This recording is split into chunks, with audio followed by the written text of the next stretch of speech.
The following podcast contains explicit language.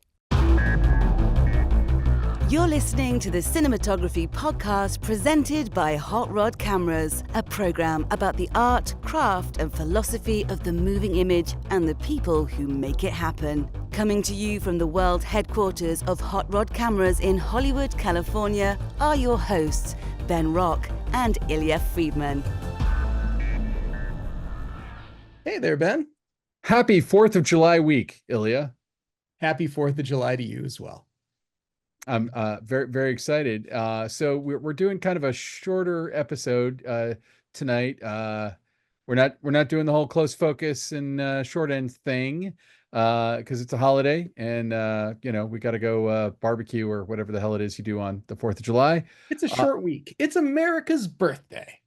But to honor that, we have an interview that we did for Sundance last year featuring an actor we might hear more from, Lily Gladstone.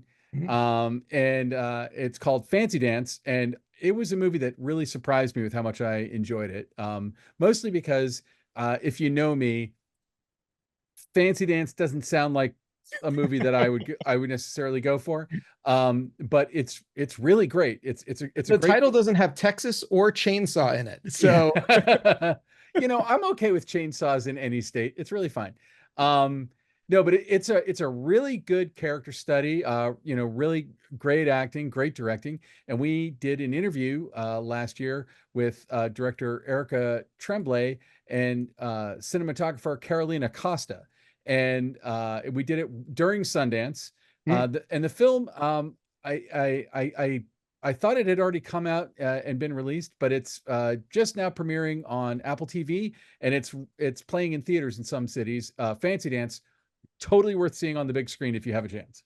Yeah, and this is really why we wanted to draw some attention to this interview. This goes back to even before we were recording this podcast with video. So don't fear when we disappear and a little waveform appears, just for the interview. But it's worth paying attention because this movie, which basically sat for a year, is now in theaters, and now that's not too bad for indie films. A lot of indie films end up sitting around. I'm a little surprised, given that Lily Gladstone had her giant Oscar moment and everything last year, that it took this long, because you figure, okay, well, we got a movie, capitalize on the heat. Yeah. You want to get it out. Yeah, we got a Lily Gladstone movie. Let's release that thing. But anyway, better late than never. And I think it's a really, really solid film. And it's the kind of film that I feel like doesn't get enough attention lately, because nobody puts on spandex or fights crime at any point. Nobody can fly or hover or shoot laser beams out of their eyes. There's nothing.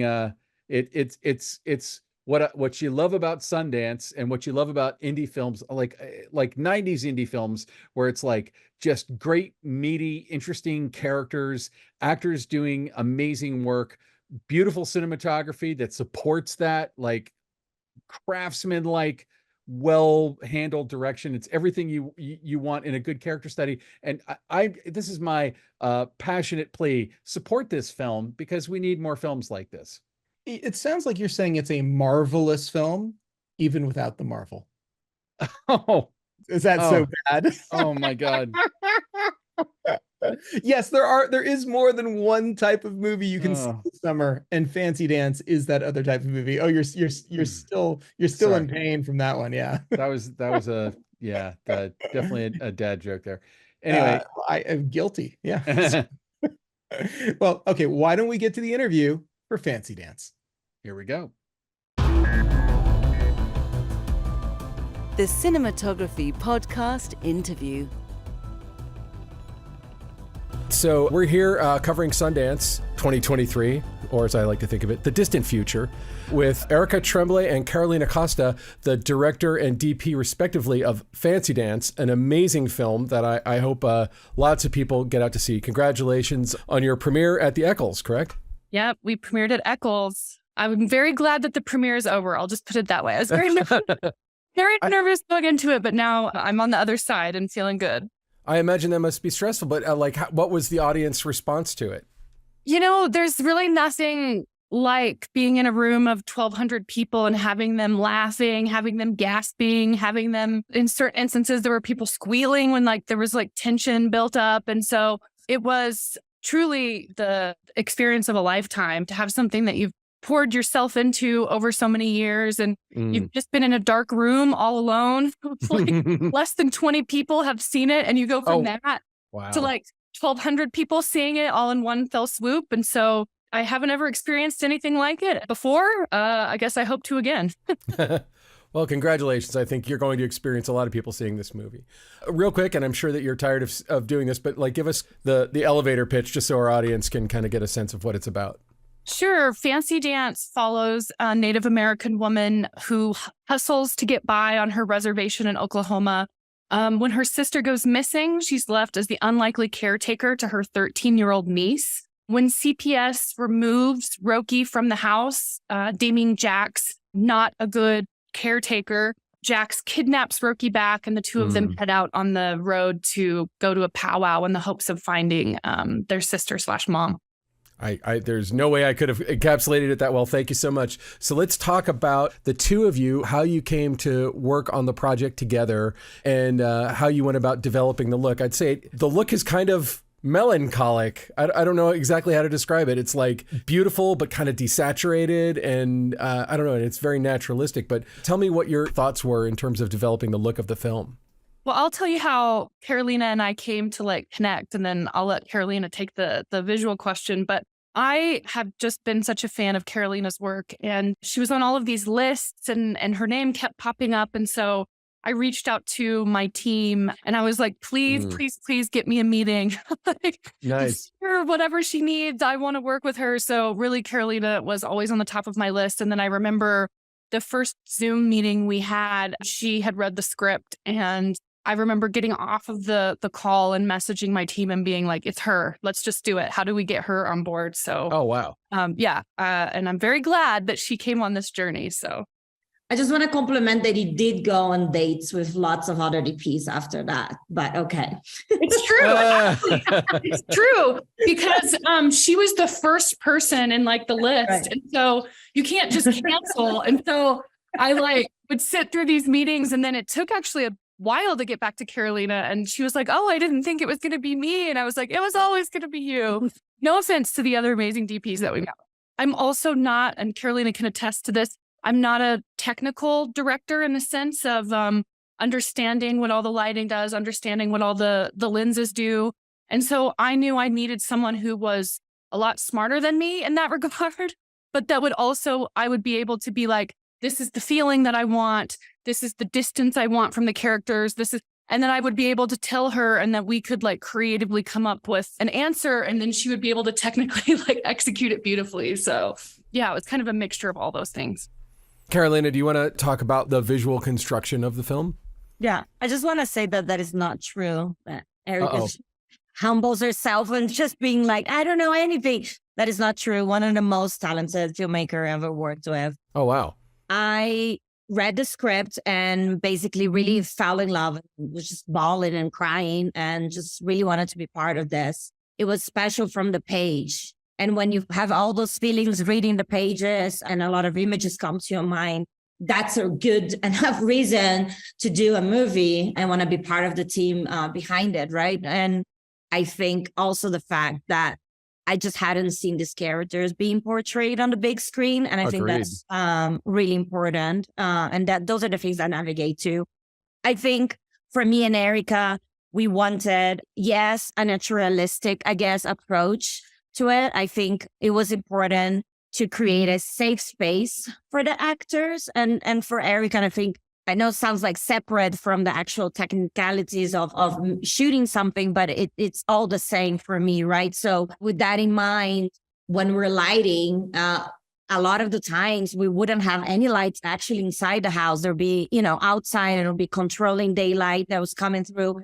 Everything was kind of outside, in the sense that these people could leave the story. Erica could work with actors. We're like in a small location with like various characters, right? And the camera's dancing with the actors. So the naturalistic approach also comes from the fact that, how do we have the space to navigate the camera and the actors and make it like safe, right? Less people around it. And I think our first meeting, because of all this like talks that we've been having around Sundance and stuff, I kind of revealed our first meeting, Erica, and the lookbook that I had made with these images. I remember like the philosophy behind it was to find beauty in everyday life. And I think we kind of have that stuck with that in our hearts as we're making this movie, because there are a lot of darker parts of the story, right? And the reality, what these young women are living, but also not to like pray into, the sadness and the darkness of the world, to also find the beauty in their relationship and, what they're aspiring to in their lives. You said that you had a lookbook, and I'm always interested to hear, because everyone does it differently. How do you organize a lookbook? What do you put into it? Do you present it to Erica, or did you work on it together to show to producers, or how do you use it on the shoot? Like, what's the utility for you of the lookbook, and how do you make it? Yeah, this first lookbook is truly to see if I might be the right fit for Erica. So these are the things that came to my mind when I read the script. I want to hear your ideas, but this is what I came up with. This is what I'm bringing to the table. Does it make sense that I'm your partner, right?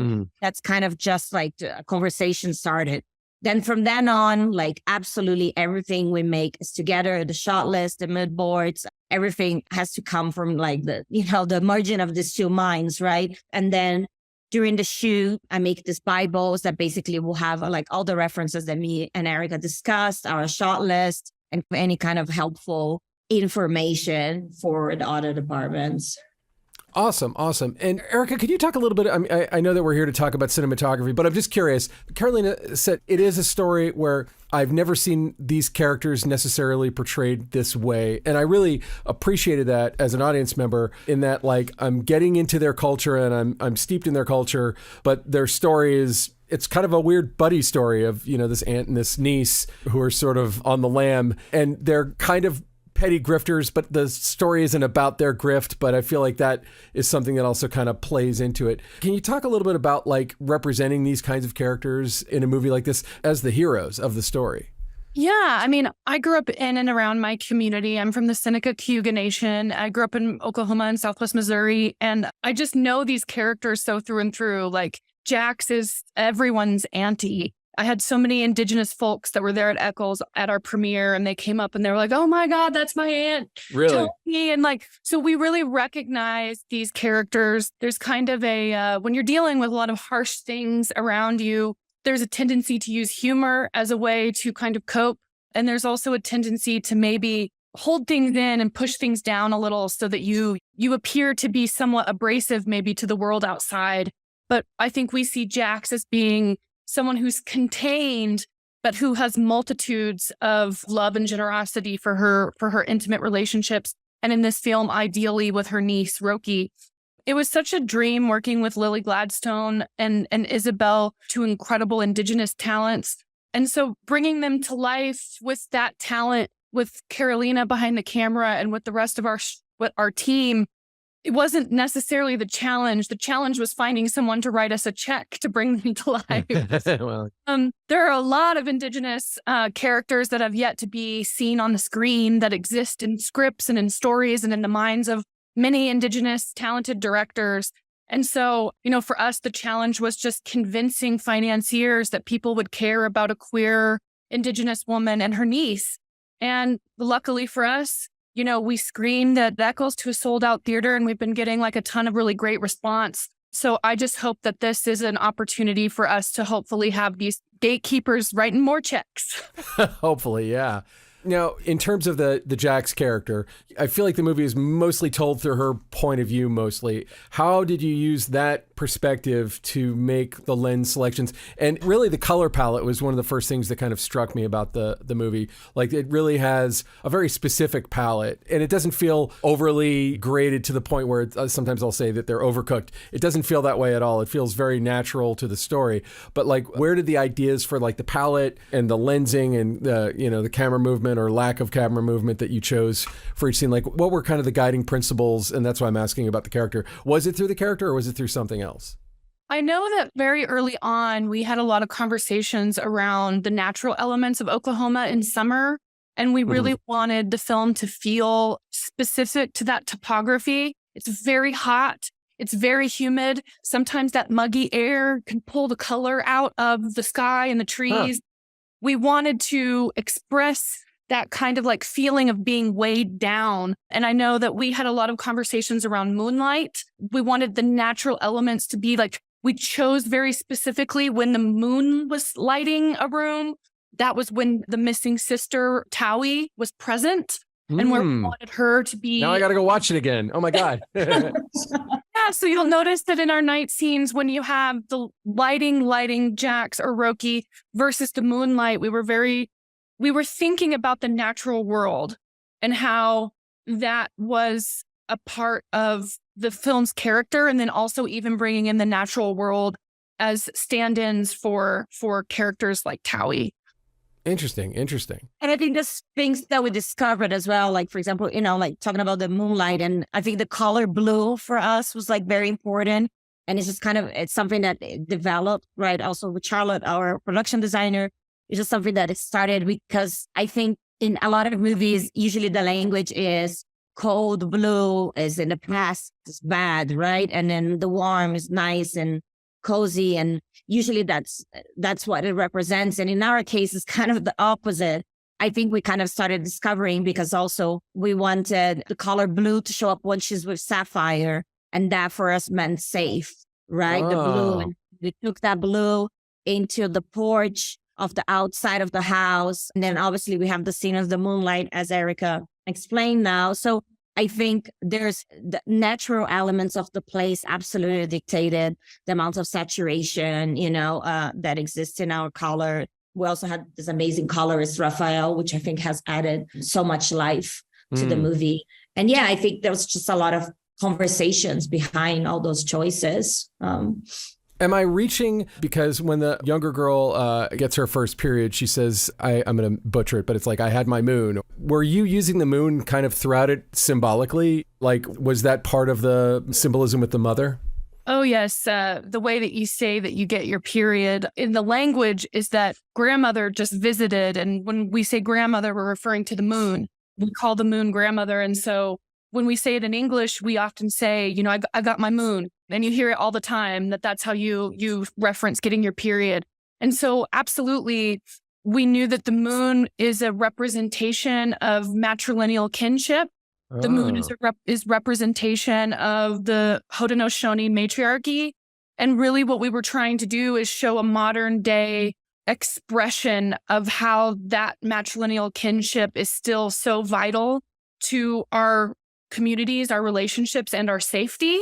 And so we knew we wanted beautiful moonlight saturating the two of them as she was getting her first period, and that then the sun would be taking over the moon when we were doing the ceremony scene, her coming of age ceremony scene. Oh, wow. And so, yeah, we had a lot of discussions. And again, her grandmother, the moon, is also representation of all the matrilineal lineage that came before. So that was a natural jump for us to say, okay, the moon is also Tawi, right? Like the moon is the grandmother, the moon is the next grandmother, and the moon is also her mother. Oh, wow. So that representation of the moon and all of her ancestors that came before, we wanted them present in certain scenes. And we were very, many conversations had around what the moon would feel like, what it would look like, when it would be present. And yeah.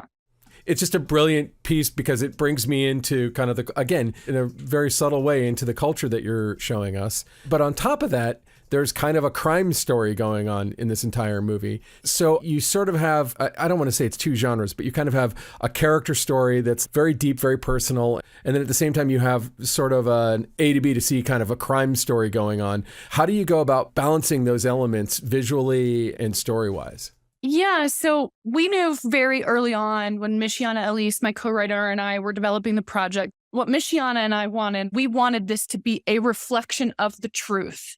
And to be an Indigenous person in the United States today means that you are dealing with systemic issues in your community, whether it be forced removal of kids with the foster care and CPS, whether it be people missing, but then you also, so you're dealing with that, but you also have strong family units, laughter, joy, dancing. And so we couldn't kind of encompass what it means to be a modern Native American without including all of those things. Yeah. Crossing genres in a way. On that, I just wanted to say too that for the strip club scenes, Carolina and I spent a lot of time watching other films with strip club scenes in them, thinking about how we would shoot the dancers and shoot that world so that we weren't in any way like we're always on eye level with the dancers. We don't look at their bodies really through a voyeuristic lens. And we kind of approached all of our scenes that way. Like, how can we protect the women in this scene? How can we protect them from a prying voyeuristic camera, whether that's the poverty porn that you often see, whether that's violence, bodies, blood, things that we often see of women. You know, we really cared a lot about Roki and Jax and the people in their lives. And we wanted to take care of them in our visual image. Oh, that's really interesting. As a dude, I feel like I would like to understand more about that, about when the two of you as women are putting together the story that's about women, but also deals with the exploitation of women to a degree. Were there other cliches or other tropes that I would maybe be completely blind to that you could identify and say, we're not going to do that in our film? Eric, I think the scene when she finds the DVD and she finds all the stripper clothing, we talked a lot about that, right? Yeah. That scene is when I watch that scene, I get, it takes a lot for me to be proud of myself as a type A personality Capricorn. But, you know, when that scene comes on, and that was a scene early on, really, that's the scene where we defined the moonlight. That was the scene that we shot first, and Tawi is so present there. And yeah, I had very specific thoughts around how I wanted Roki's discovery of her mother's stripper clothes to bring humanity not only to Tawi and her job and how she's just doing what she needs to do to make ends meet. Being a stripper does not mean she's a bad mother. And in fact, I would say it means that she's doing what she can to provide for her family. And how can you be more loving than that? And so the visual, you know, just those little shoes, when she tries the shoes on and she's walking across the carpet, these things that she's discovering and finding in the sexuality of her mother and the sexuality of her aunt, and how that is framing her perspective of the world and framing her perspective of herself. You know, there's a lot going on there, not only from a character perspective without any words spoken, but a lot going on there technically with how we lit the scene, how the camera moves with her, the choices of angles. And once we had that as an anchor and a cornerstone, I mean, we used some of that same visual language again and again and again because it felt so right in the moment. All right, well, we're about out of time. I wish I could talk to you both more. Congratulations again on your premiere at Sundance. I personally thought the movie was amazing. I hope more people see it. I'm sure it's going to get a big release now. But thank you very much. Thank you. Thank you. All right, so that was Erica Tremblay and Carolina Costa with Fancy Dance. Again, check it out. Check your local listings. It might be playing in a theater near you, depending on whatever market you're listening to me from. And if not, it's on Apple TV Plus. So definitely worth checking out. Highly recommend it. And I wish more movies like this existed. So.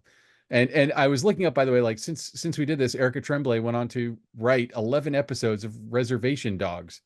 Fantastic show. What a great show. Yeah, really fantastic.